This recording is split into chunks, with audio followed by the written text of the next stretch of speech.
અરે કીધું કે કરી જોવામાં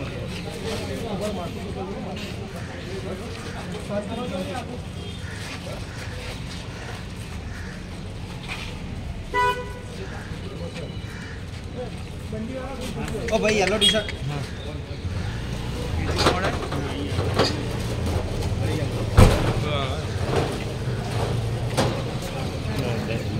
बता के जिस तरह से वो पैसे लेता था उसका एक्सपायर हो गया, लेकिन उसके खुलासे कुछ में क्या क्या खुलासे हुए? ये નવલ સિંહ ચાવડા નામનો વ્યક્તિ હતો. એમની ઉંમર 42 વર્ષ જેવી હતી.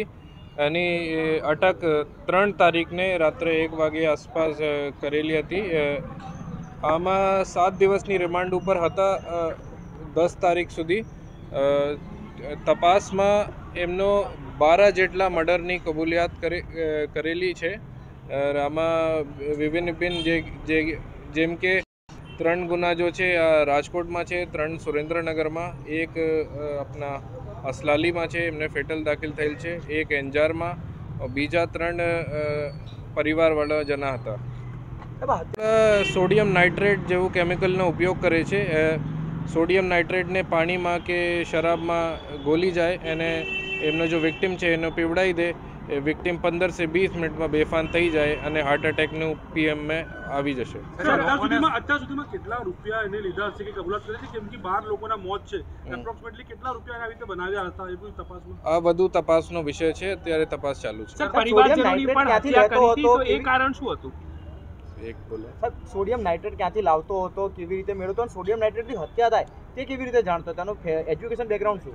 સોડિયમ નાઇટ્રેટ તે સુરેન્દ્રનગરમાં એક લેબોરેટરી છે, ત્યાંથી લાવેલું હતું.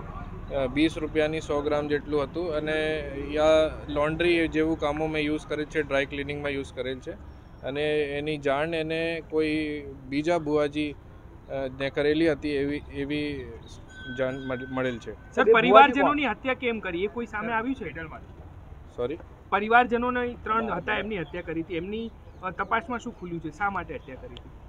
શા માટે તે તપાસનો વિષય છે. અને ગ્રાન્ડ મધર અને મધર અને એક બીજું કાકા છે એટલી માહિતી છે. સાહેબ, આ જે 12 હત્યા થઈ એ 12 હત્યામાં મોટા ભાગે હાર્ટ એટેક જ આવ્યા, એક્સિડન્ટ થયા, કઈ રીતે મર્યા છે લોકો? 12 લોકો पॉइजन जैसा कि मैंने बताया सोडियम नाइट्राइटની કન્ઝમ્પશન થઈ હતી. આમાં કઈમાં અમુકમાં હાર્ટ એટેક જેવું સિમ્ટમ્સ હતા અને અમુકના પીએમ રિપોર્ટ અને તપાસમાં વિષય છે. સાહેબ, એક યુવતીની તેને હત્યા કરી હતી, તેના ટુકડા પણ કરી દીધા હતા, અથવા તો તેને પુરાવાનો નાશ પણ કર્યો હતો. કેવી રીતે તે બોડીનો નિકાલ કરતો અથવા જે નિકાલ કરતો તે ક્યાંનો બનાવ, શું વિગત? આ બધું તપાસનો વિષય છે. તપાસ ચાલુ છે. લોકોને આકર્ષવા માટે શું કરતો? પોતાની પાસે બોલાવવા, શું લાલચ? બુઆજી તરીકે આપણે ઓળખાણ કરે છે અને આ મેજિક કરું શકું અને મિરેકલ કરું શકું એવી જાણ લોકોના કરે છે. અને આમાં જો બધા વિક્ટિમ છે એમને સાથે જોડાઈ જાય. સાહેબ, આજે કેમિકલ જેની પાસેથી લાવે એની ધરપકડ કરવા માટે એને પકડવા નામ બામ કંઈ સામે આવ્યું છે? આ તપાસનો વિષય છે કે લીગલી વેચાણ કરી શકે કે નહીં, અને અગર કોઈ ગેરકાનૂની કામ આમાં હતું, આમાં નીકળેલ છે તો જરૂર કાર્યવાહી હોગા.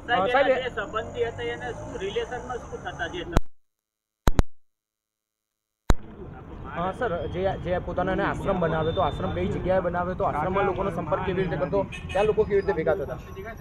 આશ્રમ સુરેન્દ્રનગર વડવાનમાં છે અને આશ્રમમાં બુઆજી તરીકે એ કામ કરે છે અને વિભિન્ન લોકોના કોઈના તાબીઝ આપવાનું કામ, કોઈના એવું રીતે કોઈને બીમાર કરે છે.